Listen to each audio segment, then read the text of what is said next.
Welcome into Hockey Sense, everyone. How are we today? 1 week closer to the beginning of NHL training camp.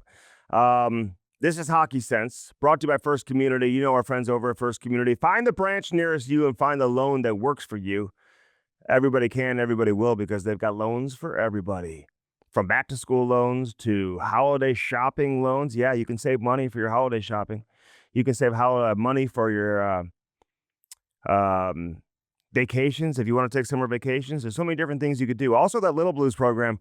Get your son or daughter signed up in Little Blues and do it today. It's the best program going. If you want to get your son or daughter introduced to the game of ice hockey, no better way to do that than with Little Blues. It's how my kid got started. So many people out there who can say the same. Great instruction. They had their graduation the other day. We'll talk about that with Jamal Mayers when he comes in here later on, because he was down there representing the Blues. I know he was one of the Little Blues coaches.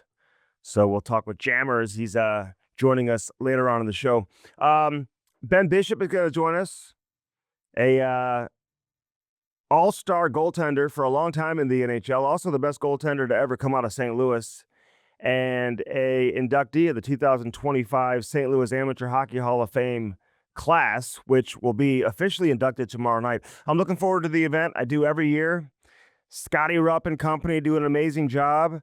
I'll be emceeing once again this year. You got a great class with Chris Butler going in, Paul Stastny going in, Ben Bishop going in. All three of these guys played at Chaminade, I want to say at the same time, and they didn't win a mid-stage title. That's it's always brought up.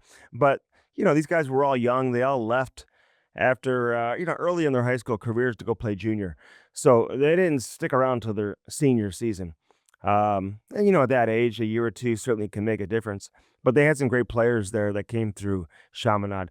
A lot of people talk about Brady and Matthew Tkachuk coming through Chaminade. Neither of them played high school hockey. Neil Komodowski did, who was a draft pick. Jan Stastny did, who obviously played in the NHL.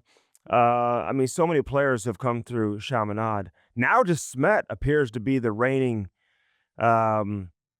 they are the reigning champion in mid-state high school hockey here in St. Louis, but they appear to have the best program going right now after just an incredible run by CBC under John Jost for all those years. Now it's DeSmet's turn, although SLU had a little bit of a run there, St. Louis University High School, so it's great to see them kind of mix it up. But where are the public schools? Come on, public schools. Pick it up. Back when I was in high school playing high school hockey here in St. Louis, all the public schools were good. 3 out of the 4 years when I was in high school, a public school won the state championship. And, and our team was very competitive as well at Parkway North, which we talk about quite often. So I'm looking forward to the conversation with Ben Bishop, who helped him get to the National Hockey League and develop into the goaltender he became, as just a household name, represented USA Hockey. If you remember the game in double overtime, Game 7, of course you do, when Patrick Maroon scored, and the hometown hero game, and that advanced the Blues to the conference final for the first time in years, where they beat San Jose and eventually went on to take on Boston and win the Stanley Cup in 2019. That Game 7. And I'll never forget the handshake line. And Dallas had a 3-2 lead heading back to Dallas for Game 6. And that was an incredible game, too. Remember when Alexander Steen hit Bishop in the mask in the face? His mask goes flying off. And then I think it was Sammy Blais who scored on a breakaway just moments later after that. Just a crazy game. So the Blues smashed Dallas in that Game 6 to force the Game 7. And what a Game 7 that was, obviously. Tyler Bozak and Robert Thomas and Patrick Maroon combining for that game-winning goal in overtime. But I've said several times, and I know even in a losing cause, that may have been the single greatest performance that I had seen by a goaltender. Certainly by a losing goaltender. Now, there's been goaltenders who have won the Conn Smythe Trophy in a losing cause, like, J.S. Jagier with the Anaheim Ducks years ago. But Ben Bishop's performance in that game will go down historically as one of the greatest we've ever seen. In a closeout game, he gave them every chance possible. And Dallas had chances too, if you remember, Jamie Benn having an opportunity to close it out in overtime and just barely missed. He had a wide open net coming around the net there for like what looked like a wraparound opportunity. But he couldn't get it past Jordan Binnington, who obviously was sensational throughout the course of that playoff too. So I don't know how much we'll get into with Ben Bishop on that, but we will talk about his career coming up. People rave about him being an athlete and what a great athlete he was. Chris Butler, who's going in, he joined us here on Hockey Sense a couple of weeks ago, and he talked about how this guy could have probably gone professional in a couple of different sports and what a great baseball player he was and just a dynamic athlete. So Ben Bishop coming up on this edition of Hockey Sense. Looking forward to that. Frank Nazar signs an extension. Not a whole lot going on in hockey right now. You're going to have the Olympic evaluation camps coming up in really in a matter of days, with Canada and USA later on this month having their evaluation camps. Frank Nazar from the Chicago Blackhawks, who's played only a handful of games in the NHL. I want to say 50-something games, something like that, whatever it is. He's got like 26 points, or maybe that was his total from last season. Nonetheless, he just signs a monster contract extension without a whole lot of experience, playing in the National Hockey League. I remember watching him play with the University of Michigan. When he came in, they had their regional games at the Centene Community Ice Center here in St. Louis. Remember, everyone was complaining about the size of the rink. I thought it was great, though, because you're right on top of it. But he was so good in that game. He and Gavin Brenly, and there's a lot of good players who were playing in that regional here, including Leshunov, the defenseman out of Michigan State, who's also a young, highly regarded future star for the Chicago Blackhawks. It's kind of Nazar, Connor Bedard, and the defenseman out of Michigan State, who was taken second overall a few drafts ago. But a 7-year deal for Frank Nazar, just under $6.6 million per season. And so obviously they're banking on him producing and really developing into a real quality player. And there's no reason to assume that he won't. So he's got 56 games in his NHL career under his belt. I think this is, someone said, the biggest contract ever signed by a player with his level of experience. Like, not a whole lot. 56 games, and already he's cha-ching, cha-ching. He's hitting the jackpot already. But again, if you're Chicago, lock these guys up, get them at a good number, and you're going to grow your team around these type of players and build your team around guys like Frank Nazar. So again, 11 goals last season, 24 points or 12 goals, I should say, 26 points in 53 games. That's where I got the 53 games from. So last year, 53 games. He signed out of Michigan the year before and played 3 games to finish out the season. 24 points in 21 American Hockey League games last season too, so more than a point per game there. It's got a lot of speed, a lot of ability. So that's your update on the Chicago Blackhawks. With the evaluation camps, and Nazar's going, that's why I kind of brought that up. A lot of people complaining about, Lane Hudson not getting the invite. And, listen, the more I think about it, he won the Calder Trophy playing with the Montreal Canadiens, and he is so shifty and he's flashy and he's exciting to watch. And listen, there was no way he was going to make the team. But should the reigning NHL, Calder Trophy winner, should they be invited to the Olympic orientation camp? And again, there are some other defensemen, Jackson Lacombe and some others, that have been pointed out by a number of people saying, well, if these guys are going, then a guy like Lane Hudson should go too. And listen, I can be completely, fully on board with that. I've got no problem with that. If you're the Calder Trophy winner, you probably should go. I think it's harmless to invite the kid to camp, even if you don't think he can make the team. But again, he wasn't going to make the team. And I want to make that clear. Just a couple of defensemen that I jotted down earlier today. You've got Quinn Hughes. And you have his brother too, if you want to say that he's better, I don't know. But you got Quinn Hughes, you've got Charlie McAvoy, you got Zach Werenski, you've got Jake Sanderson, you've got Faber, you've got Slavin. There's a number of guys he's completely blocked out from making the roster. And again, the last thing the USA needs is another power play guy, even though he's so dynamic. And 4 years from now in the next Olympic run, I would not be shocked to see Lane Hudson on there. Um, so again, people kind of go crazy because he's not invited to the camp, but again, no chance he was going to make a team. Um, I'm not going to sit here and say this is why he was kept off the camp, but I couldn't decide if I was going to share this information or not. Because I think Hudson is a great kid. I mean, I hear him interviewed, you see him talk and whatnot, and I'm impressed by him. I love his game. I really do. I love Quinn Hudson's game. Watching him play for BU last year in the Frozen Four here in St. Louis, seeing him up close and personal. I mean, he is flashy too. He may end up being better than Lane, the younger brother Quinn. And there's talk about how their dad ran ice rinks and, had them skating without skate laces in their boots, and that's how they developed strong ankles and whatnot. I mean, some of the crazy stuff you hear, I'm all for it. I mean, share the information with me. I'm always interested to hear what different hockey dads and different youth hockey coaches do to, elevate their players and help develop their players. And when you have great skaters like the Hudsons, I want to know how they developed into such great skaters. And if part of the reasoning is because their dad had them skate without skate laces, no laces in the boot whatsoever, as crazy as it sounds, I mean, okay. I don't know if I would do that, but they did. And obviously it's worked for the Hudsons. So and don't get too worked up about it. He was never going to make the team. If it's that important to get invited to the camp when you have a real limited chance to make the team, then okay, if you want to be upset about it, I guess I'm not going to tell you not to be.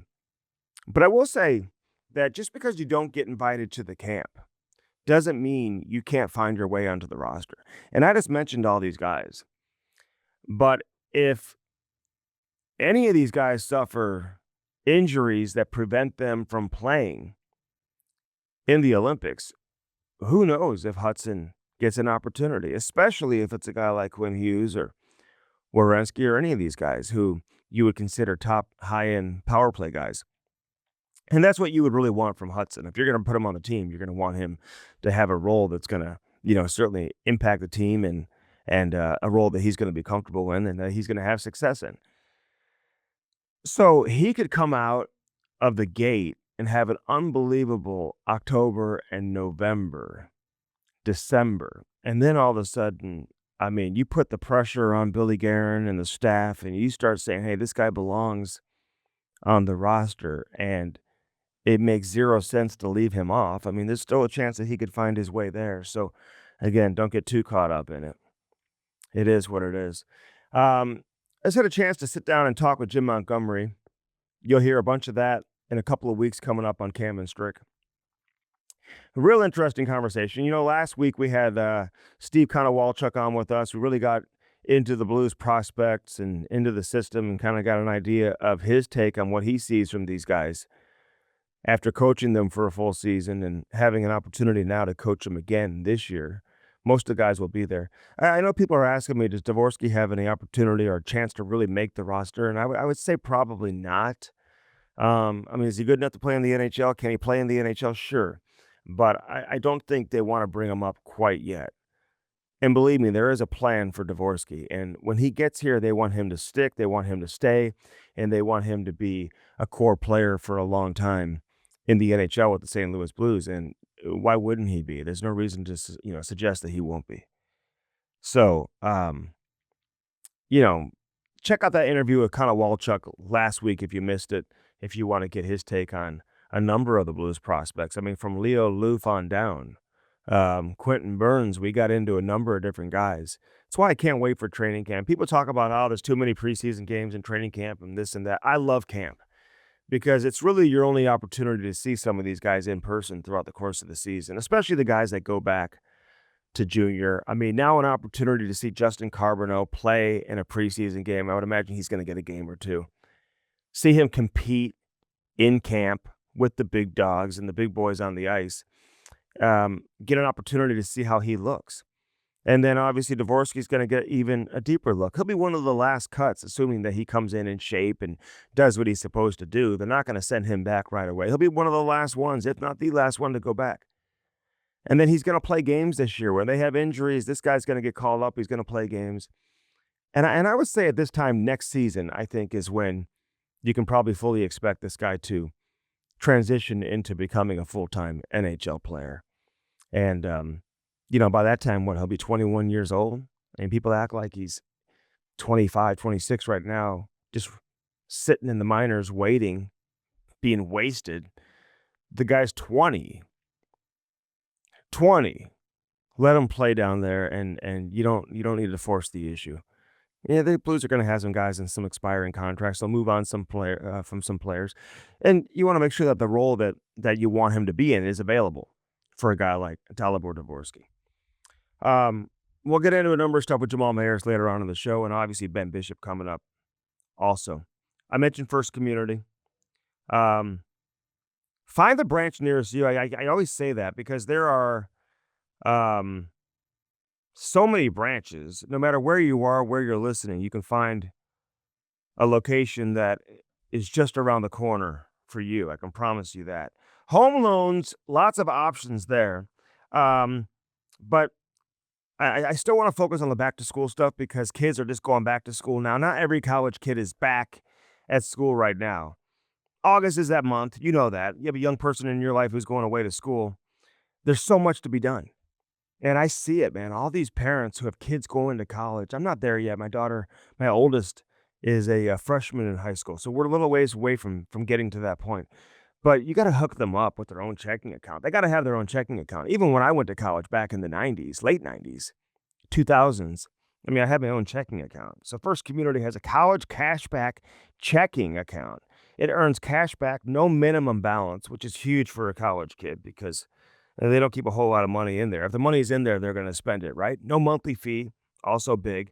So it comes with free mobile banking and a free debit card. So if you have your own account at First Community, they can even set it up with your account. And you can have cross-account online access so you can help them with their banking even when they're not at home. So it's a no-brainer.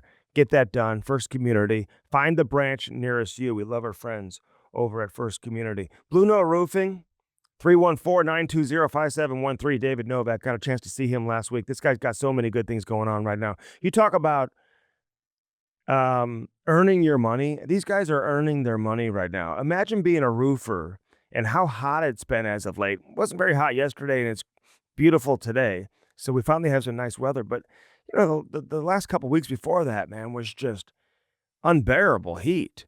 100-degree weather, and these guys are up on top of the roof. Give them a call today. Get that free estimate.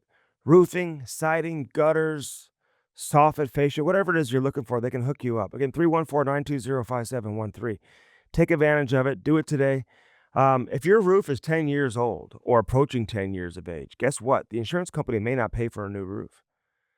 So if you have roof damage right now, you may not even know it, and now you're going to wait for your warranty to expire and bring these guys out, and now you need a new roof, and guess what? You're going to be paying out of your pocket for that new roof. Don't do that. Get that estimate and get it done today. Let them come out and at least check out your roof.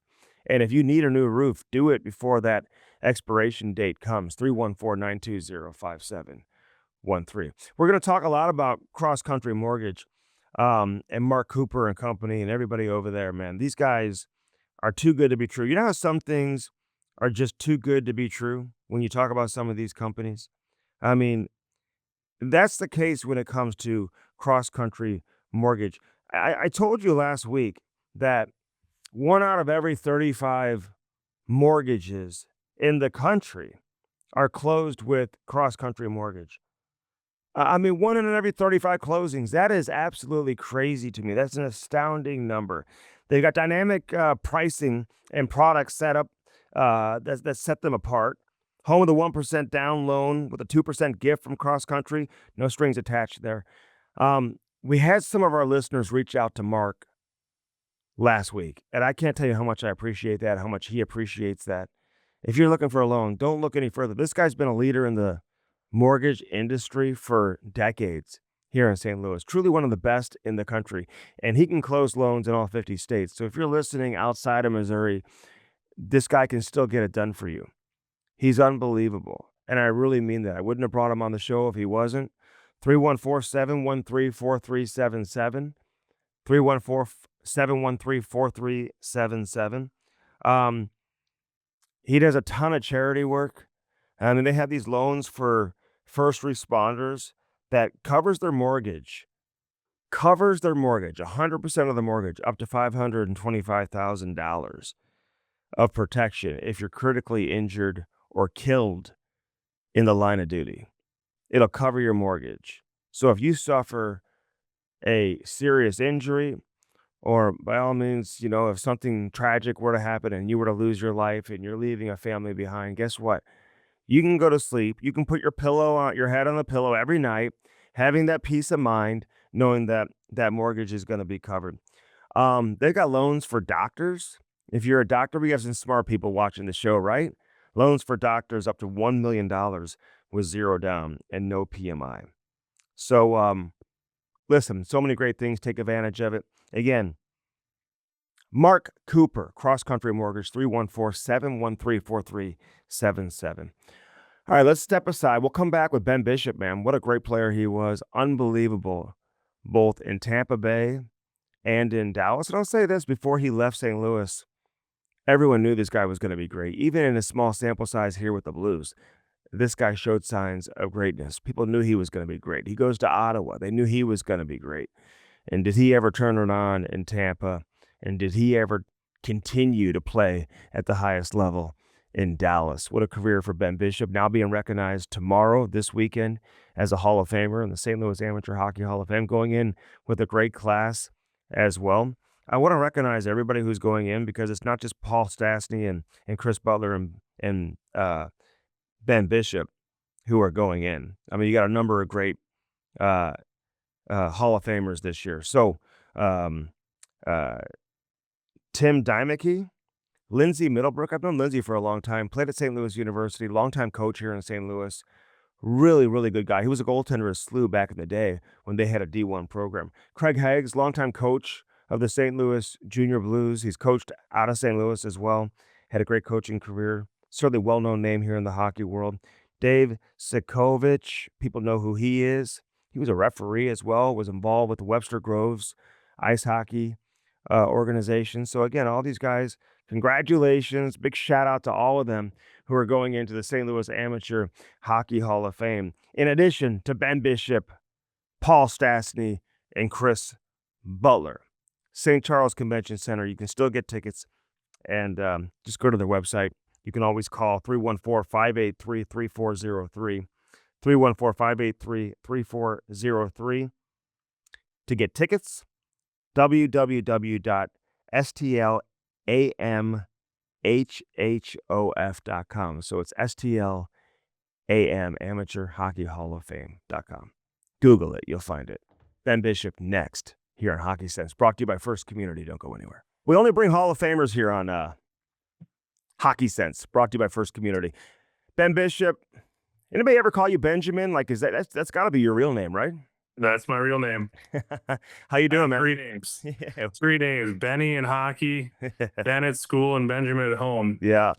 This is kind of crazy. It's one of those things where I think if you're a guy like yourself, you accomplish so much in hockey, like, you're probably aware that there's a St. Louis Hall of Fame, but at first, maybe, hey, wow, this is going to be cool. But then to get recognized and to, point out some of the people who really helped you get there, that's kind of what this is all about, Ben. So you're going to have an opportunity to do that, and your family can celebrate with you. So are you looking forward to this weekend? Absolutely. It's a great honor. I wasn't really expecting it. And, anytime you can get recognized for what you did for a living is it's pretty special. So I was very honored, and absolutely looking forward to the weekend. All right. So how did you get into hockey? Like, was your dad a hockey guy? Like, how'd you get into it? No, he never played, never even really skated. And he had season tickets to the old arena of the Blues with my uncle. They kind of split tickets, so me and my cousin would go down there to the old arena and watch games. And I think when I was like 4 years old, I was like, I want to do that. It was such a great environment going to those hockey games. And one of my uncles was in it, and my older cousins were playing, so he kind of helped my dad get me into it. And kind of the rest is history. And what is really neat is, Lindsey Meadowbrook's also going into the Hall of Fame Yeah. this tomorrow, and he was kind of the first goalie school I ever went to, and kind of, no, it wasn't a goalie coach, but first goalie mentor I ever had as far as kind of teaching me the position. So it's funny how, full circle. Now we're both going to the St. Louis Sport or Hockey Hall of Fame together. It's Yeah. pretty special. Yeah, at the same time, and you're going in with a couple of buddies too, and Chris Butler and Paul Stastny, guys that you've known forever, and you have that Chaminade connection too. I want to go back to Lindsay though, real quick. Like, did you ever have one-on-one goaltending instructors? Because now you go to some of these, you go to any rink really. I mean, where these goaltenders are, and like Bruce Racine doing his thing with goalies. I mean, you're going to have 10, 15 goalies on the sheet at once. Who are all doing like individual private instruction. Did you have that as a kid? No, never had it. Never had a goalie coach until my freshman year of college. That was the first time I had a goalie coach. But I went to Lindsay's camp when I was, 7, 8, and it was not one on one. It was just kind of, the outdoor Kirkwood ice rink and, the old Cooper brown pads. So kind of just, I don't really remember it, but I do remember going to the camp, but it definitely wasn't one on one. How old were you when you first started playing? I started skating when I was 4, Okay. and then I was a forward for the first, I think, 3 or 4 years, and then switched to goalie. Okay. Yeah, because I hear, some of these guys are like, I didn't start playing until I was 9, 10, 11. I mean, which is crazy. So you started, at a young age, which is what a lot of the kids are doing now. Hockey now, having a kid now going through it for yourself, like, I mean, it's changed a ton, right? Even since when you were playing? Absolutely. It's got a lot more intense. I think, back then it was a little more go out there, have fun with your buddies, and you're just playing the local teams, Kirkwood, Webster, Creve Coeur, the Chesterfield came in the mix. So it was, very relaxed, and you play hockey in the winter, and then you play all the summer sports in the summer. And I don't think until, I don't remember the age until it was STL Elite, you'd have a couple practices and play one tournament in the summer. And, it just was very relaxed. It wasn't as intense as it is now. So what do you think about the intensity and the Ben Bishop at 10, 11 years old, even at 9 years old, 8 years old, would he have liked that intensity? Would that have helped you, love the game even more, or would that not have been for you? I loved it. I never complained about having to go to a practice or getting up for hockey. So I probably would have loved it. Uh, I don't know how it would have turned out, but for me, it wasn't until my senior year when I got drafted in the USHL and the North American Hockey League my junior year that I was like, oh, okay, this is maybe something serious. Uh, you know, I didn't know. I didn't even know I was going to get drafted into those leagues. And, I went to the USHL camp at Tri City. I cut, and then I went down to the Texas Tornado having no idea what was going to happen. And, it kind of all worked out. And then after that year, I got drafted. I was like, okay, well, my senior year of high school, I was like, all right, maybe this could work out. I actually saw you play a game in Texas. I was there coaching when we were in Dallas. We went and saw a Tornado game and got to see you play in the North American League. Were you always tall as a young kid, or did you have a growth spurt later in life? No, I was always the tallest in school. So I think that kind of helped with my coordination. I never went through an awkward phase where I, you know, grew so much one summer. I was just always consistently the tallest kid, which I think kind of helped with not having an awkward stage where I had to get used to my body Why goalie? because I wanted to play the whole game. I didn't like coming off the ice. Oh, there you go. There you go. And now, I mean, I always wonder how these like, because you're paying just as much. The hotel costs just as much, and you got two goalies on a team. They split either games where they're playing half the game, then they got to come off, or they're playing half the games over the weekend. Sometimes as you get older, you may play 3 or 4, or maybe 1 of 4, depending if you're the starter or the backup. That can't be easy, that's where I think the mental toughness for a goaltender is so important. Yeah, that's probably a better question for my father, who was taking me on the trips. He's the one that was financing it all. But for me, it was just fun. We were out there having a great time, whether it was in the hotel, off the ice, or the games themselves. So it was more of just a fun time to be around your buddies than it was thinking about playing games. When did you first meet Paul Stastny, and how good was he as as a young kid? I don't remember exactly the first time I met Paul. He's a year older than me as far as hockey wise. So obviously we watched their practices. We kind of all practiced different times, but then we played, I think, 1 year at Chaminade together, our freshman year. Chris Butler, Paul Stassi, and myself were all on the same team. I was not really playing. I think I played one game. Keith Van Gels was the starter. He was, and Matt Lutemeyer was the backup. I was kind of the third string, tag along and kind of learn from those guys because they were both great goalies. So I think I played one game that year, but practiced with them every day, or not every day, but whenever we had practices. So it was funny. I got a text from Coach Buha the other day. It was nice catching up with him. He was obviously a great coach and a great character in the locker room. He was always had a good laugh every time he went to practice. Yeah. I remember when you were drafted and I was working at KMOX radio at the time and just kind of talking to Perry Turnbull and different people, getting some information about you. Like, who really had the biggest influence on your career as a young kid? Who really, once things get serious, kind of helped, give you that direction of where you can take this? Well, I was very fortunate. Mike Zook and Perry Turnbull were our coaches for the AAA program, kind of coming up before midgets. So, as a kid, he didn't really realize, but I had two, former NHL players that played great careers who's your coaches to teach you the game. And, that goes a long way. And then I went to the Texas Tornado with Tony Crotale, and he was a great mentor to me. But then I think really Grant Stanbrook at the University of Maine, he's the one that kind of really instilled in me. He was like, all right, hey, you can be an NHL goalie. Like, let's get to work. And, he's kind of the goalie guru. And so it was probably Grant, I would say, at the end of my career or the beginning of my college pro career. He's the one that really like took me to the next level. Yeah. And John Stanbrook obviously now doing skating with the Blues and still does his lessons here locally. I've heard, I've interviewed other guys that have brought up Grant too, Jimmy Howard being one of them. Like when you went to Maine, is that part of the reason why you went there because they were starting to really develop goaltenders? Yes, that was a big reason. I think the before I got there, the previous 8 goalies had all played in the NHL. Wow.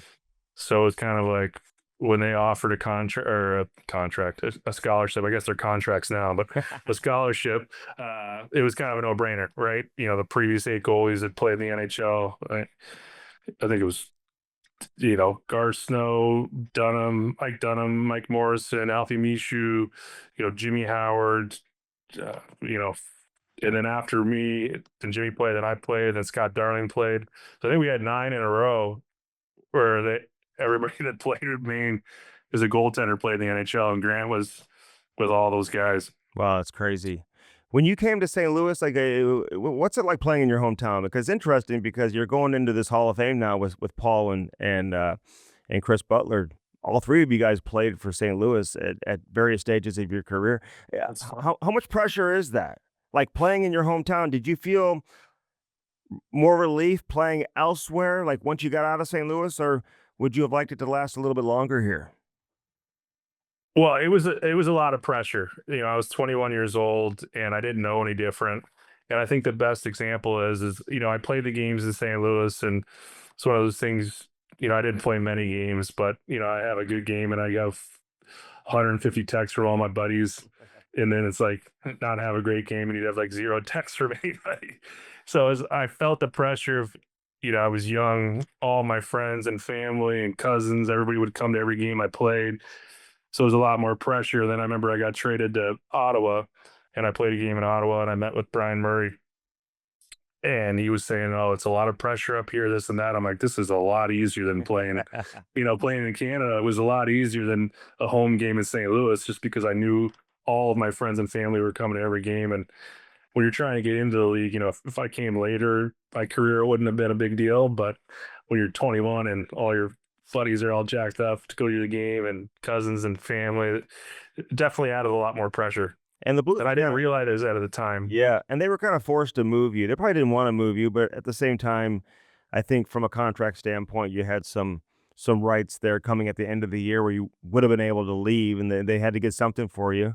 And Brian Elliott was here at the time. They were winning, But you came in at a time with so many other young players. I felt like, you guys all became very close in a very short period of time. I mean, Patrick Berglund and Eric Johnson and TJ Oshie and all these guys. I mean, you got to have some great memories, though, being a part of the organization with those guys. Oh, we had some great summers. I think Oceanberg, he stayed with me first summer for a week or so, and then just the next few summers together, we had a good time. Let's just put it that way. I can only imagine. I can only imagine. When you got to Tampa, though, what was it that, in terms of where you were at as a goaltender, where you just took off? I had a great experience in Ottawa where I had a chance to start, 5, 6 games in a row when I got traded up there and we were in a playoff race. So kind of to get NHL experience on a consistent basis, just not just play every 3, 4 games. I got a chance to kind of almost be the starter. And then the following year, again, I had stretches where I could kind of be the starter. And then it kind of had to go between, it's a funny career. It's, I was in St. Louis and then, Jake Allen was coming up and he was a stud. So I got traded. And then when I was in Ottawa, Robin Leonard, he was a stud. So then they traded me again. And then in Tampa, Vasilevsky came up. He's a stud. And then, and then in Dallas, Andre comes up and he's obviously a stud. It's funny, all the guys that have kind of taken over for me at some point are all, all-star goalies. So it's kind of, I've been fortunate to kind of get trumped by some really good guys. But then when I went to Tampa, I was just ready. I knew what it took. I played in some, like, we were trying to make the playoffs in Ottawa, and we did. So important games. So I really, like, when I got down to Tampa, I wasn't overwhelmed by I wasn't nervous. I was ready. I guess it's the best way to put it. Yeah, and you were 6'7", you were big, but and there weren't that many big goaltenders at the time. We are starting to see more and more of them. Now everybody's 6'5", 6'4", 6'6", 6'7". I mean, it's crazy how the position has changed. Well, I think, yeah, I think these guys that are 6'4", 6'5", 6'6", they're so athletic. So it's, pick what you want. And I don't think it makes a difference as far as if you're, 5'6" or 6'6", you still got to be able to stop the puck. And I always laugh when people talk about, smaller goalies, the Saroses of and the Wolves. It's like, oh, shoot high. It's like, well, if you could shoot high and score them, they wouldn't be in the NHL. Like, Right. you got to be, people are like, oh, shoot high on him. Like, go upstairs. I'm like, no, like, obviously he's in the NHL because he can stop the puck. And I think it's more people don't realize it's reading the game and reading the shots is what makes a good goaltender. A good goaltender doesn't just because they're big doesn't mean anything because there's so much more that goes into it. You were top 10 in wins. I mean, several times throughout the course of your career, led the league in save percentage, goals against average. I mean, a Vezina Trophy finalist on more than one occasion, at least twice. Well, what was your best season, you think? Well, I would say the ones where when we went to the finals, I kind of, we had great regular seasons, but I kind of put more into it how you did in the playoffs because that's, I would say, the most fun hockey to play and the most pressure. So anytime we got far in the playoffs, the year we would fortunately lost to Chicago in the finals, that was a pretty good year. I just wanted to be consistent. I didn't really stack the years up against each other.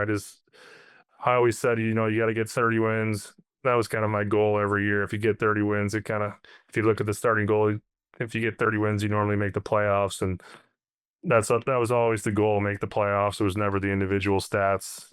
And then when you get in the playoffs, that's when the fun hockey starts. Did you get hurt? Did you play through an injury the year you guys went to the final? I feel like you were playing at less than 100%. Tore my groin there in the finals. I think it was game like 2.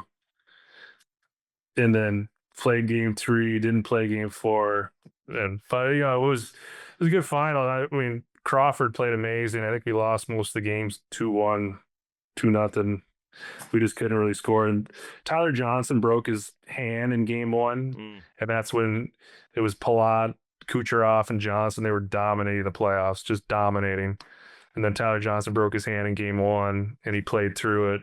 And then kind of the goals dried up a little bit. And we ran I mean, they were a good team. Obviously, they were a dynasty. Yeah, you played with so many great players there. You mentioned Kucherov. When he first comes in, you knew he was going to be great. Stamkos was there, and And Kucherov, just looking at some of the numbers, I mean, he's going to have a chance to break some of these, franchise records that Stamkos has put up. Like, did you expect him to be this level of a star? I mean, you knew he was great and the way he trains. I hear all the stories, but did you really expect him to turn into this guy? No, I didn't see him being, the Hart Trophy finalist every single year. But I'll never forget when he got called up, and he was young. I don't know, maybe 20, 21. I think he had like 11 breakaways in like the first 5 games. And we're like, and he had, oh, I think he scored like on 3 of them. We're like, this guy is his 11 breakaways in first 5 games of the NHL. He just thinks the game so well. And then he was, just loved practicing. He would stay on the ice for hours after practice and just loved the game. And I remember talking on airplanes, we'd fly somewhere and I'm like, what do you do? And he was watching Patrick Kane highlights, like the way that he would handle the puck on the half wall. Hmm. So you could tell that he had the work ethic to be great. And I knew he was going to be good, but it's hard to predict the guy's going to be one of the best ever. Yeah, I'm surprised he didn't pass on the breakaway. He's always passing. Like this guy could score 50 plus if he wanted to, but he's so unselfish and he's such a great passer. He's the best no look passer in the game. This guy pulls the puck off the wall and makes unbelievable no look passes, and he makes them look easy. And he does. And I don't think, everybody realizes that it's not just God given. I mean, that guy is on the ice every single day in the summer. He works at it so hard. It's not, it didn't happen overnight. It's because of all the work that he's put in that's got him where he is. Yeah, and a lot of guys are like that. Were you like that? I mean, goaltending I think is a little bit different because you can't just go out by yourself anyway. You got to have people shooting on you, and you want to save those knees too. So, like, how much work would you put in the summertime? Summertime, I would take off quite a bit. It didn't take me much to get back into the rhythm. I would say it took me 2 weeks to where I felt. The first week you go on the ice and you're like, oh, like I get paid to do this. Like I can barely skate. And then all of a sudden, the second week you're like, all right, I'm feeling it. By the third week, I was always like, okay, now I'm back on. And you don't want to. You just have to give yourself a break because, I mean, you're getting dressed every single day. When I was living in Dallas at the end, I'd go on like once a week just so I never really lost it. I would just say I'd Hmm. kind of get on once a week and just mess around and nothing serious. But that way, I didn't. When I'd come back to St. Louis in the summers, I wouldn't skate for 2.5 months, and then all of a sudden I put the gear on. I was like, whoa. I know. You keep in touch with Vasilevsky or any of these guys? Yeah, no, absolutely. I still talk with him and texted him a couple weeks ago actually. Is he coming to the Hall of Fame tomorrow night? You should have him. I don't think he's gonna make it. You should bring him in. Hopefully, he Um, invites me to the real one. I yeah, right, right. The NHL one. I feel like you and Hitch came into Dallas at the same time. I could be wrong about that. Yeah, same year. It was his second time, obviously, as a head coach. But I remember talking with him before he left St. Louis, and he was saying, "Hey, Bishop's going to come in or whatever." Blah blah blah. And why was Dallas a great fit? I just feel like you're at that stage of your career, being with established veterans is probably the best fit for a goalie like yourself. Exactly. I had a few options. I was a free agent that summer, and I remember meeting with Rob Blake in LA at the end of the season, and he asked kind of where I wanted to go, and I said Dallas. It almost worked out that I was going to go to Dallas the year before in a trade, but it didn't work out. I was supposed to go to Calgary, and then that fell apart at the last second. But I always wanted to go to Dallas because it reminded me when I went to Tampa. They had Marty St. Louis, Vinny Lecavalier. They had Steven Stamkos, Victor Hedman. They had the pieces in play. For some reason, the year before, they finished, almost dead last. Mm. When they traded for me at the very end of the season, I think I played, 7 games to finish the season. That was a lockout year. So I saw what Tampa had. We turned it around and we, went to the playoffs every year. So when I was looking that summer, I mean, I saw, Tyler Seguin, Jamie Benn. I saw the pieces that Dallas had. It was like, okay, well, they got some good pieces in play. You don't have to look for a new superstar. I can go, help try to, shore up the back end. and help out that way. But I know I'm going to get some goal support from those guys. So it kind of was an easy decision, and it was obviously not a bad city to live in as well. Yeah, no. Except for the tornadoes, man. You got to watch out for those tornadoes in in Dallas. You know, That's very who knew? Who knew there's tornadoes in Dallas? But you experienced that. Listen, I hate to even bring it up because the hometown hero game for Pat Maroon, I swear to God, it's one of the best goaltending performances I've ever seen. And you guys didn't win the game, and you had chances to win in that overtime. Can you reflect on that game? Do you hate when I bring it up, or can you truly sit back and appreciate the level of hockey that was played in that game and just how you performed? No, I mean, I can sit back and appreciate it. Obviously, it's not the outcome you wanted, but I always felt, you know, I love playing game sevens, and you want to put on a good performance in a game seven, and you don't want to go the other way. So through my career, had a couple shutouts in game seven. I just felt comfortable in them, and I felt comfortable that game, and I thought, obviously I thought I played pretty well, and we just came up one goal short, and the two goals that were scored, I wouldn't say they were bad goals. There was other goals in that series that I wish I would have had back, but that game is when you want to step up, and I felt like I played well, and you know, it's crazy to sound, and the Blues go on to win the Stanley Cup, and that almost makes you feel a little bit better. And Yeah. for them, lose that game, and they lose the next series, and you're like, oh, we could have done it. But to watch them go on and win it, as much as I was, happy for those guys. There's a lot of guys in that locker room that I played with and whatnot, so it made it a little bit easier. Yeah, and the photo of you and Pat Maroon and the handshake line is iconic. It will be iconic forever with the St. Louis flag behind you. I remember being in the studio and your family was in the suite right next to us, and just seeing the rejection on their faces when the game was over. They just looked completely exhausted. And like I'm just thinking, I felt so bad for your dad and your mom. Like there's so much that goes into it as being the parents of a goalie, even Yeah, at the that's why I NHL don't level. ever let my kid be a goalie. No, you won't let him? No, it's more fun scoring them. Yeah. Does he want to be a goalie or no? Yeah, he goes back and forth. He bought all the street hockey gear and loved it, and he was actually pretty decent. But you got to go out there and you figure that out later. I don't want anybody to start being a goalie at the age of 5 or 7. You got to do that later in life. So you really Let's think, score some goals first. yeah, so you think the best time to be a goalie, like there's no point because I do, like my kid's 9, and one of our goalies has been a goalie for like 10 or 11 months.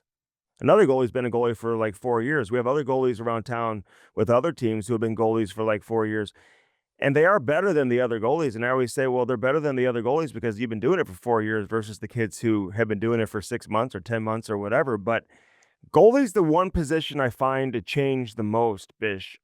Like where kids kind of come out of nowhere at, 11, 12, 13, 14 years of age who really weren't on the radar when they were younger. Why do you think that is? Well, I think if you look at the NHL, because some of the best goalies are the best skaters. They're not the fastest skaters, but they have the best edge work. They're able to, skate around the ice. Like they're usually great skaters, and then they're athletic. Hmm. So I find that if you want to be a goalie, you should learn how to skate first, learn like be a good skater, and then when you get in the crease, you know your edges, you know how to like seat cut and stop and push and all that. I've always found that some of the best goalies I've seen are the best skaters, Yeah. and not the fastest skaters, but great edge work, great balance, kind of that type of stuff. All right. It makes sense. Who's the best goalie in the game today? Oh, I think it's I don't ever like to say. I like to kind of tier it. Hmm. I never Yeah. say there's one guy better than the other, but I would say Bobrovsky, Vasilevsky, Hellebuck. Shesterkin, you like him? Uh, yeah, but I was surprised at the year he had, to be honest, Yeah. because I thought he was going to be an absolute stud, and it wasn't his best year. But yeah, he's up there. But I still think that Vasilevsky and Bobrovsky and Connor Hellebuck, they're kind of that top tier right now, in my opinion. How come Hellebuck struggles in the big games, you think? You think that's unfair to label him as that, or is that a circumstance? Or how do you look at that from a goalie perspective? Well, it's a good question. I don't know why he does, because you know the way they play all year, and then all of a sudden they go into the playoffs, and it's kind of a crapshoot, and I don't know if that's more of a mental thing or yeah, it's hard because you think you would steal at least a game or two, and just winning his third best. You gotta find a way. When maybe the team isn't playing as well as they did in the regular season, but I don't know why. I would say it's probably more between the years than it is, you know, anything technical. Yeah, it's got to be mental. What do you think of Bennington? I think he's great. I think he's a gamer. I kind of somewhat called the Four Nations deal. I'm like, you're right. Bennington's playing in Boston in the final. Like he won a finals there. Yeah. The guy's an absolute gamer. I knew that he was going to be lights out. You can, and he's really grown. The last few years, I would say like the maturity side. He kind of used to get caught up in some of the other stuff, but Hmm. I watched the game. I mean, he's consistently good every single. Obviously there's some games where he has no chance, but he's always gives St. Louis a chance. And I've always thought he's a gamer, and I've respected, because I was kind of a little bit like that too. Hmm. I like the intensity. I like kind of staring it up. So I just think he's up there. He's one of the top as well. Like especially in a big game situation. Yeah. Game 7 in Winnipeg. Dallas was playing on or we would have played St. Louis, and if St. Louis wins that series, they got all the momentum, and I was worried. Yeah. Hofer reminds me of you when you were coming up, just in terms of how he plays the puck and his confidence. Like you guys don't necessarily have the exact same style and whatever, but he's big, you're big. So, I feel like he's got some real potential too down the road here as well. So, we'll see how that plays out with him. But is that No, he's going to be a good goalie, and, yeah. and you just got to get the chance in the right spot. There's a lot of good goalies out there, but it really is. I mean, there's only 32 positions in the world, so Yeah. you really have to kind of put in the right spot to be able to grab one of those. It's not like somebody can just come take them Yeah. because there's already 32, there's already 60, unbelievable goalies already. Yeah, no doubt. All right, listen, thanks for doing this, Bish. I've kept you long enough. We'll see you tomorrow night. It's going to be a lot of fun and great recognition for you, well deserved, and looking forward to celebrating your career tomorrow night. All right, thanks, Andy. Thanks for having me. We'll see you tomorrow. All right, you got it. We'll talk soon. Thanks, Bish. All right, Jamal Mayers back with us in studio. Just had Ben Bishop on. You played against Bish, right? I did. I actually remember when he got his break. It was during the lockout. Mhm. We were skating and we needed a goalie. Mm-hmm. I'm not Oh, sure how remember old he that. was or where he was at that point. Yeah, I think he was already been drafted. yeah. But He was playing junior, okay. He came in and played really well. tier 2 junior. Okay. But at first you're like, oh, this guy's a big guy, like takes up a lot of the net, but how's he gonna do in this environment? And he absolutely crushed it in that game. So it was I actually think that's where he got the attention of the Blues. You are And 100% right, and I'll never forget that. Because being at that game and whatever, and being down below, and all you guys were there, and it was fun. There was no hockey obviously going on that year because it was the lockout, right. and you guys needed a goalie. So Ben Bishop gets the call, like that day or the day before, maybe, and he stands on his head. Now, you guys really hadn't played, but I mean, some like big dogs in that game though, with Yeah. Holly and Prongs and Al McInnes and Ronick and Gary Roberts. There was like a bunch of guys, and so I think guys were legitimately kind of trying, or maybe you tell me how hard you guys were going, but he was stopping everything. And I'll never forget him walking out of the arena. It was a family arena in St. Charles. And here comes this kid with his hockey bag, and he's got all his family waiting for him. They're cheering him on like he's walking out of a high school game. It was just so funny, man. And Larry Plow was at the game, and then a bunch of other people. And the Blues ended up drafting him a few months later in the 3rd round. It's just a crazy story. You're 100% right about that. Yeah, and like my memory of it is, you're right. We probably weren't going 100%, but the shooters are still shooting 100%, right? The scoring chances, the speed of the game might Mhm. not have been NHL caliber, but it gives you a real indication against, more importantly for me, as a goaltender, like that's probably the most difficult position to be in those type of games because the shooters are still shooting for real. Yeah. Um, Probably a lot harder to evaluate a defenseman or a forward in that environment. But I think for a goalie, like guys are trying. Yeah. Oh, yeah. And I remember thinking he's going to get lit up. this game. He may have been 16, 17, 18 years old. I don't even know if he was 18 yet. And the way he played, man, I'm glad you brought that. I forgot about that. And I just talked to him. I wish I would have brought that up with him. But yeah, just a crazy, crazy story. And then he goes on to truly become one of the best goalies in the league. He was talking about, and you weren't, I guess you were retired in 2015 when he played Chicago in the Stanley Cup final, but how good Corey Crawford was in that game. A lot of 2-1 games and just, but he played great getting the team to the Stanley Cup final, being a Vezina Trophy finalist that year for best goaltender. And he was great in the Stanley Cup final, but he tore his groin in the Stanley Cup final, which hurt too. But yeah, some great memories with Ben Bishop. So he's going in the St. Louis Amateur Hockey Hall of Fame tomorrow. Well deserved. Yeah, Paul Stastny's going in, Chris Butler, a bunch of other guys too. Oh, that's great. Yeah, so looking forward to a fun night tomorrow night. What have you been up to? What's been keeping you busy? Oh, just coaching and enjoying the start of the season. We're excited. We got our first 3 games this weekend against the Reapers. So be a real test. There's a really good team that was good last year and got even better. So how do you guys schedule things out? You think it's good to play the tough competition right off the gate, or how do you look at it? Well, you can look at any number of ways. I think with kids, all it is. Even if you lose or you don't play well, you're gathering information. Mm-hmm. You learn information about your group. So I prefer to play tougher competition early, only because we're not trying to win a championship. Yeah. They're kids. And if we face the top team, it gets their attention where our deficiencies may lie, and also opens up our eyes about compete level, structure, Mm-hmm. goaltending, like all the things that you need to have the winning ingredients.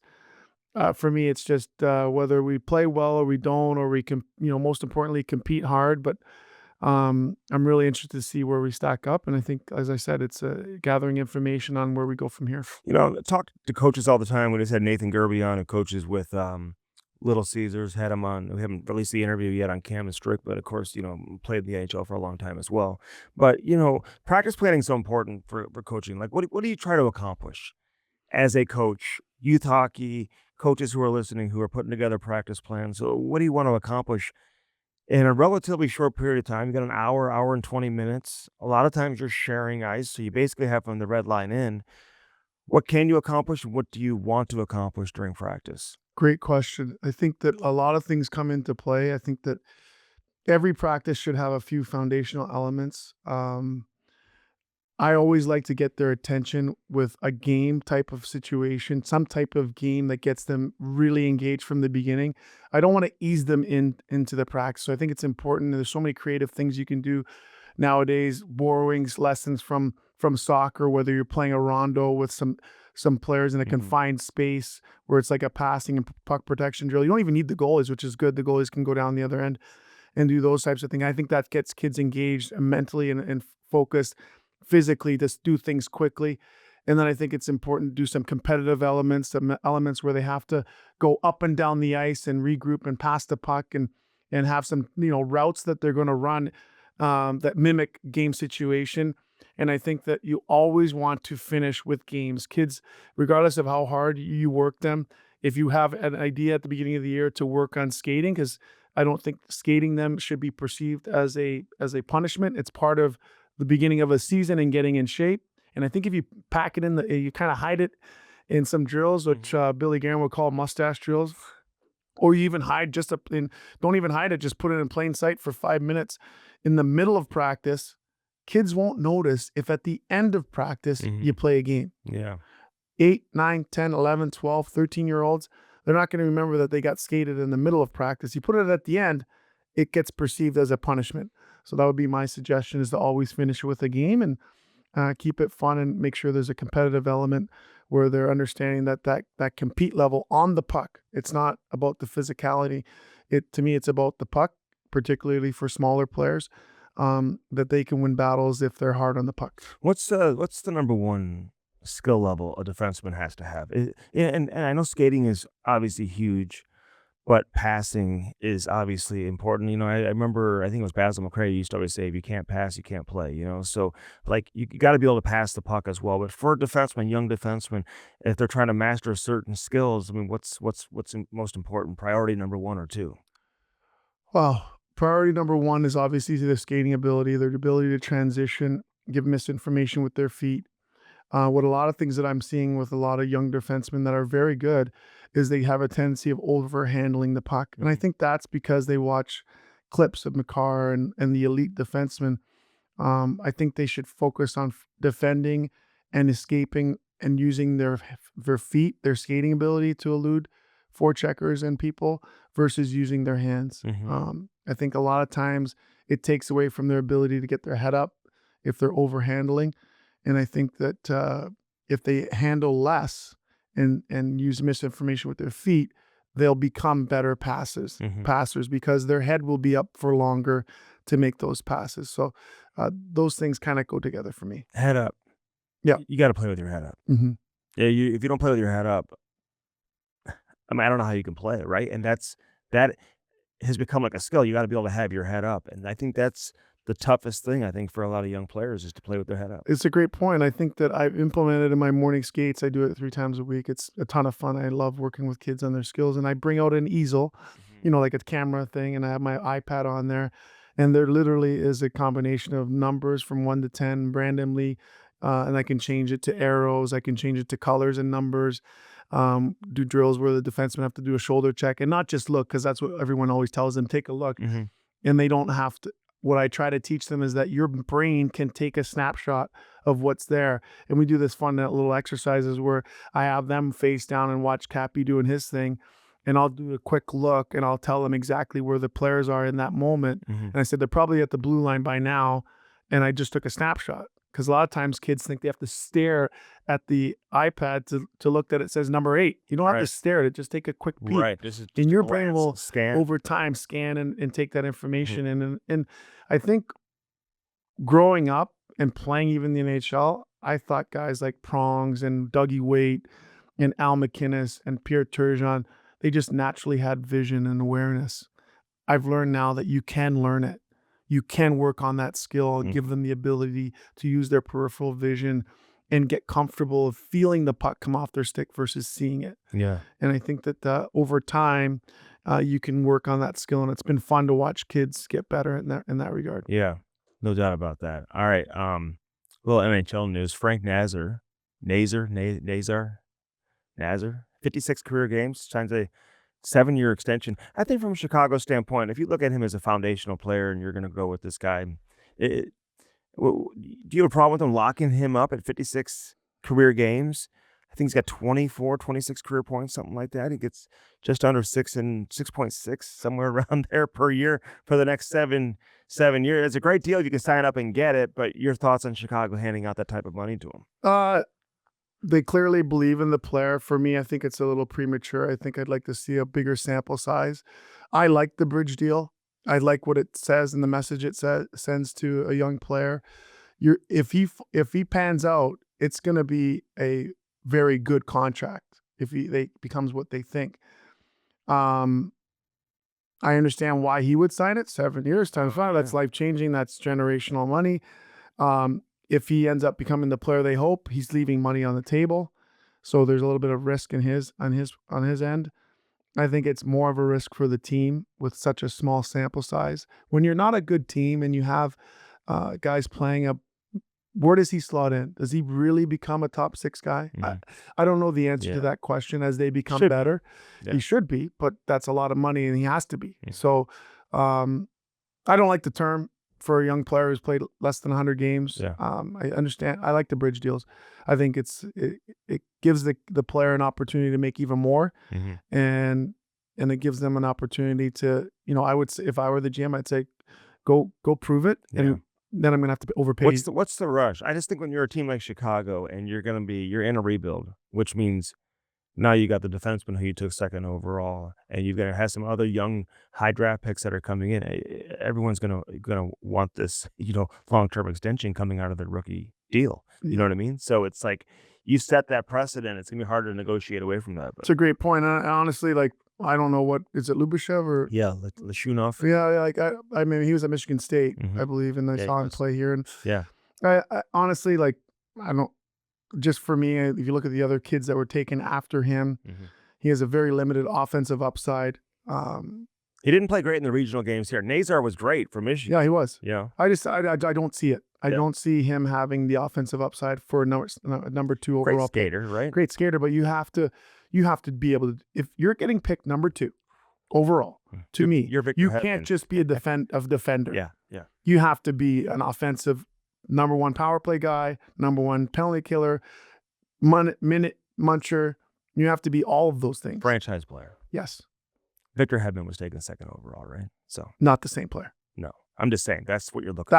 That's exactly what you're looking for. You know, for 2nd overall, no doubt about it. And it's like when the Blues took Eric Johnson 1st overall. You know what I mean? Like you left some players on the table, but they thought he was going to be that. I just think with the defenseman, you better be sure. You know, it's just a riskier pick, I think, because it takes a little bit longer for them to develop, and you just don't know exactly what you're going to get. It's going to take some time, you know. So, anyway, we'll see how that plays out. Celebrini, like, how long before we say he's going to be in the Hart Trophy conversation? And I know that sounds crazy because he only played 1 year, but I think he's truly has that ability, and I think he will play his way into that conversation. The question is when.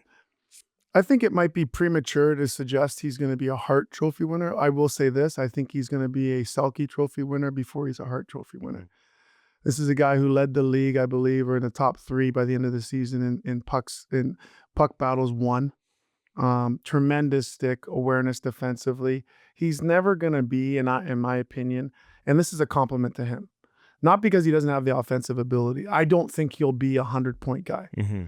I think the fact that he plays the game like a Kopitar, that plays the game the right way, offensively and defensively, he'll be between 65 and 85 points, but he's also going to shut down the other team's top guy. So he's not going to cheat. He's not going to cheat for offense, and I think that he's a guy who's going to be the leader. He's going to probably bridge him, and at 21 he'll become the captain, which in a few years, but says and does all the right thing, very selfless, hardworking, sets the example by his habits every day, and getting a chance to see how he operates and how he talks about his teammates. And yeah, he's a very impressive young person. 15 years from now, 20 years from now, if we compare his career side by side with Taves, will he match with Taves? And I'm not saying team accomplishments, but just in terms of, Taves put up some great numbers too, and he won some individual awards as well. So very similar players, demeanors, the way that they operate, very similar to me. I was lucky to play with Taves at 19 when he was just finished his, I think, 2nd year at North Dakota. We won the Spengler Cup. Started the tournament on our 4th line, was our 2nd line center by the end of it, and wanted to go back to school. And all us NHL guys told him he was crazy. Were you telling him that? Yeah, what are you doing? And then the next year I was telling him, well, you should have went back to school. But because he was giving us a hard time. No, I think they're very similar in their makeup and who they are as people and leaders. And I think it would be a great compliment for him to have a similar career than Jonathan. Not going to be easy. Pretty remarkable what he was able to accomplish at a young age.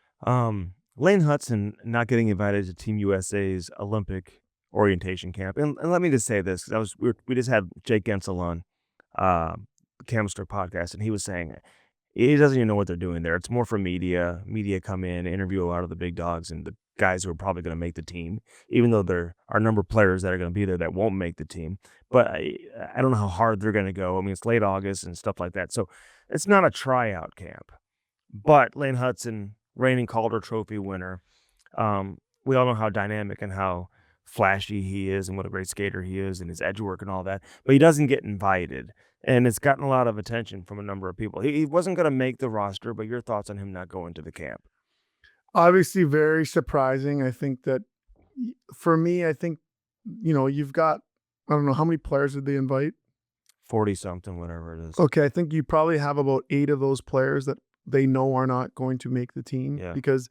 But they want to give them that experience and be around those people because they will likely be in the next round. Or it's an honor, like you deserve to be there, And so, it is surprising. I think that it'll also be motivating. Mm-hmm. And just because he wasn't invited to this camp, if he lights it on fire, to start the season, he could certainly put himself back in the conversation. We were talking about that. Like, he really, who knows? If they have injuries, to guys who play his role and his style. Like, and he has a great first half of the season. I don't know why he wouldn't be part of the conversation. But if you just look at Werenski, you look at McAvoy, you look at Hughes, you look at Sanderson, Faber, Slavin. I mean, he's not making that team as it sits right now. But I don't think everyone you invited to the camp is there because you think they're going to make the team either. So Yeah, and I think, like, listen, Billy Guerin, who's I'm assuming leading that group, Mhm. they know what he can do and his Sure. limitations. Yeah. And I think that if they already have, like, this could be very, very well be the case. If they already have 3 defensemen that fulfill offensive roles, Mhm. they might look at that and say, he's not beating those 3 guys Mhm. in those spots. And he can't really defend like the bottom 6 defensemen that we Yeah. need to fill those spots. So it could be more about a need-based situation. If one of those offensive guys gets hurt, he's likely the first call, right? So, Mhm. but it is surprising. You invite 45 guys. He won the Calder. I mean, I think as a gesture of Yeah. great season, I think you bring him on. Yeah. USA Hockey. That's how good USA Hockey is. The Calder Trophy winner can't Pretty even make the crazy. camp now. Back in the day, Sean Podium was making the team. No offense, Sean. I know. SHJON. That's it. I used to say, how come how they spell it that way? He never under. I brought him on the show one time from Japan. He was coaching in Japan. No way. Yes. That's awesome. Great, one of the nicest people ever. And you played with him obviously Yeah, for how long? How long did A few years. Yeah, a few years. Priest Suter, who the Blues just brought on board, and we'll see if he's a second line center, third line center. We'll see how they stack their centers right now with Robert Thomas, and you've got Braden Shen, obviously, and Nick Bukestad, and you still have Sonny who can play center. We'll see what they do with their fourth line center. But in terms of those 3, what should we know about Suter? Do you like him as a player? I mean, he can put up some points, He's a good player. I remember when he first came in the league, very good skater, simple player. There is some offensive upside. I would question whether he's a legit top 6 type of player, Mm-hmm. but I think he can fill a hole. So what I mean by that is, how guys who are typically a bottom 6 but Yeah. have the ability to bump up Sure. for 12 to 18 games Yeah. on a need basis. That's how I He perceive. did that last year at Vancouver, Yeah, I think that's who he is, and there's nothing wrong or negative about that. I just don't think he's a legit top 6 guy that's going to give you 65, 75 points and be a second unit power play type of guy. But he is a very good skater who's going to help the team speed, who can play with good players. But I don't think the production will be there, like, to be this number 2 for an entire season. And to your point, like, not the fastest skater, but a good skater, Yep. and he skates well enough that he can play with Kyrou and Holloway and still, Absolutely. you know what I mean? If he was your second line center and playing with those guys.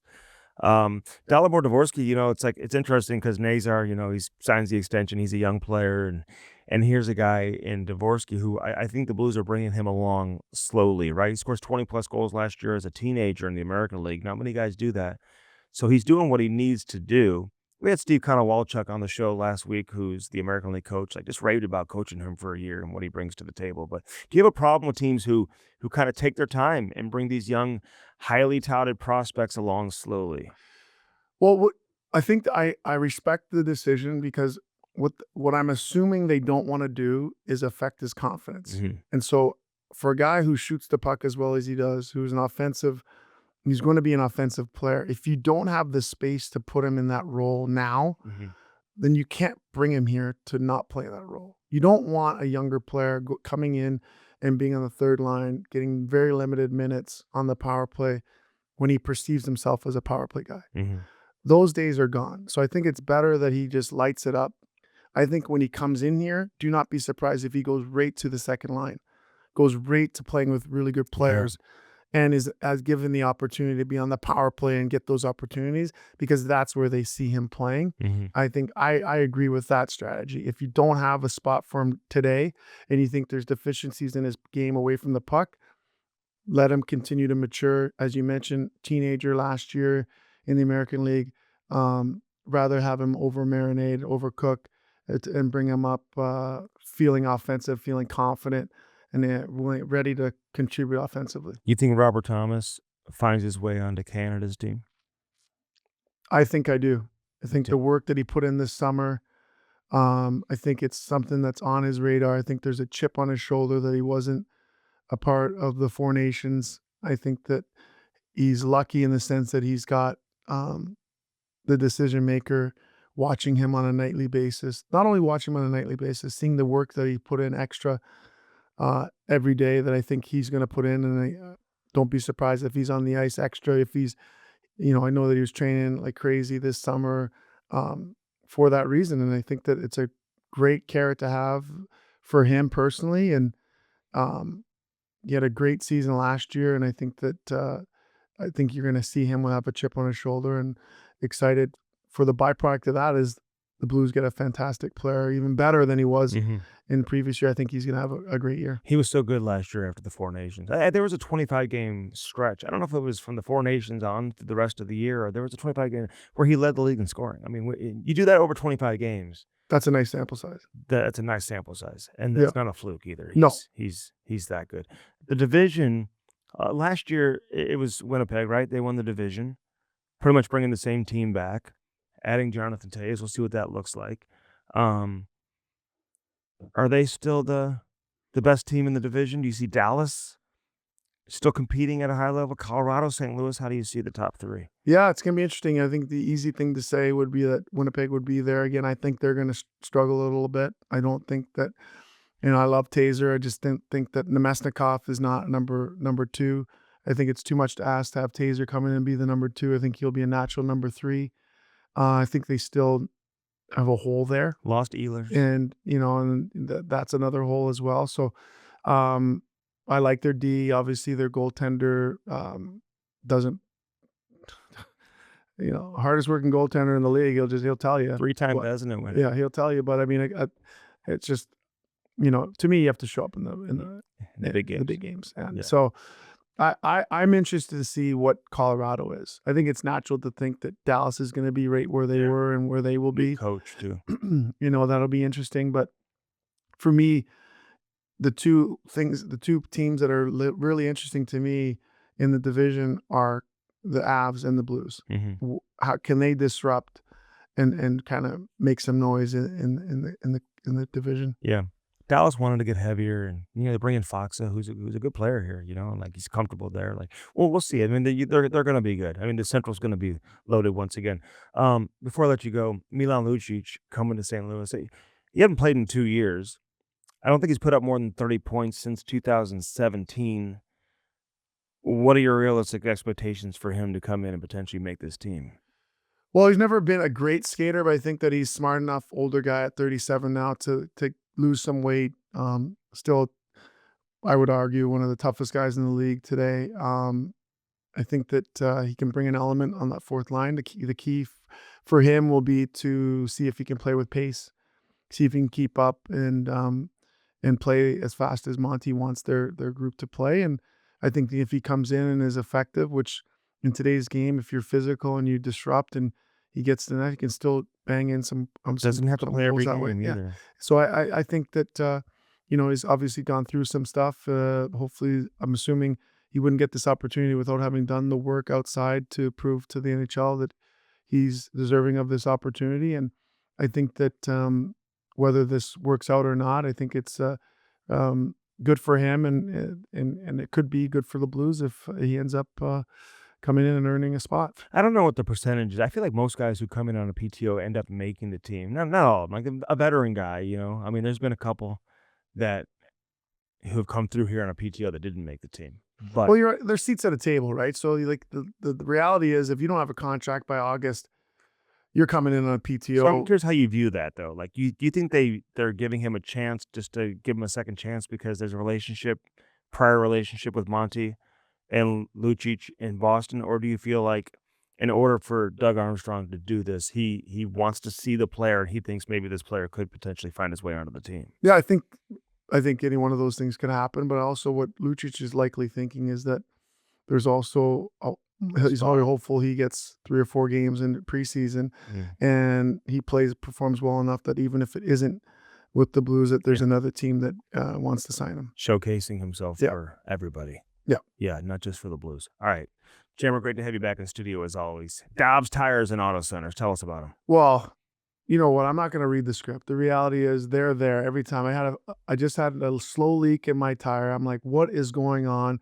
The pressure, there's being an alert in my car. The guys just did the roof and the rental that we're in. So I'm like, I know it was one of those nails.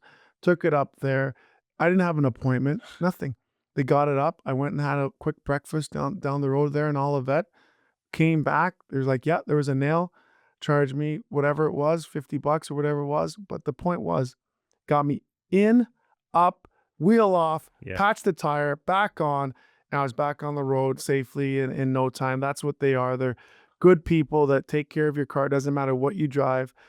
Go to Dobbs.com for all the deals they have for Yeah, this no season. doubt. If you have a flat tire, you go in there and you don't need an appointment.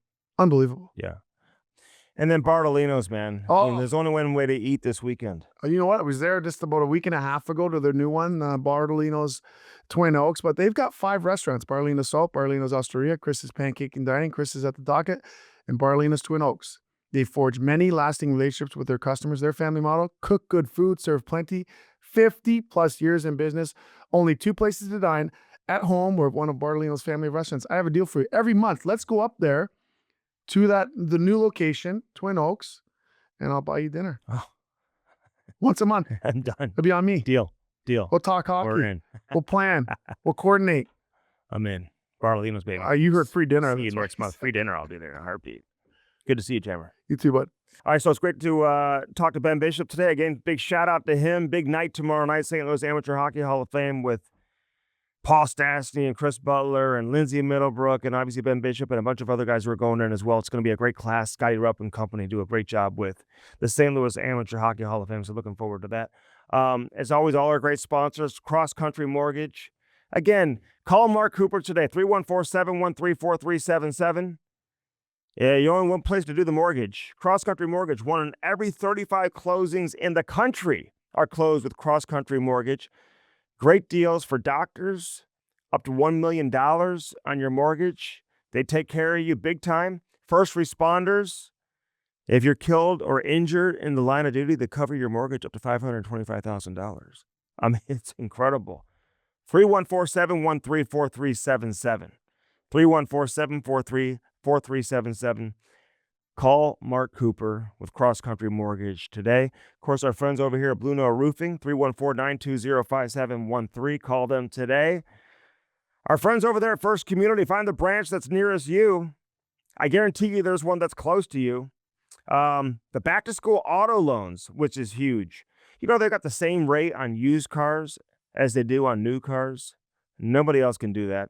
First Community does it. Check it out, firstcommunity.com.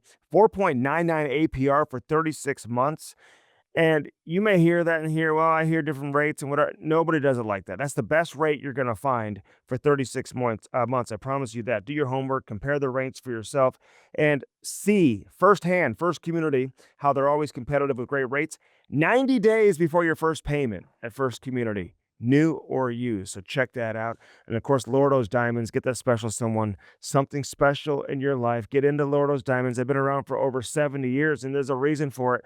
LordosDiamonds.com. Say hi to Mike and Jimmy Lordo and everybody else in there. Are you looking to pop the question? Nobody has a better selection of engagement rings than Lordo's Diamonds. Again, right next to Truffles. Can't say, I've been there. Never been there before midnight at Truffles, but I hear it's great before midnight. But I love Truffles. Right next to Truffles, Lordo's Diamonds in the heart of Ladue, 314-432-8008, LordosDiamonds.com. All right, this has been Hockey Sense brought to you by First Community all year long. We're a week closer to the beginning of training camp in the NHL regular season. Lots of content coming for you each and every week here on Hockey Sense, live from Half Coast Studios. Jamal Mayers in the house. Obviously, our friends over there with Ben Bishop and everybody else. Until next week, have a great weekend, everybody.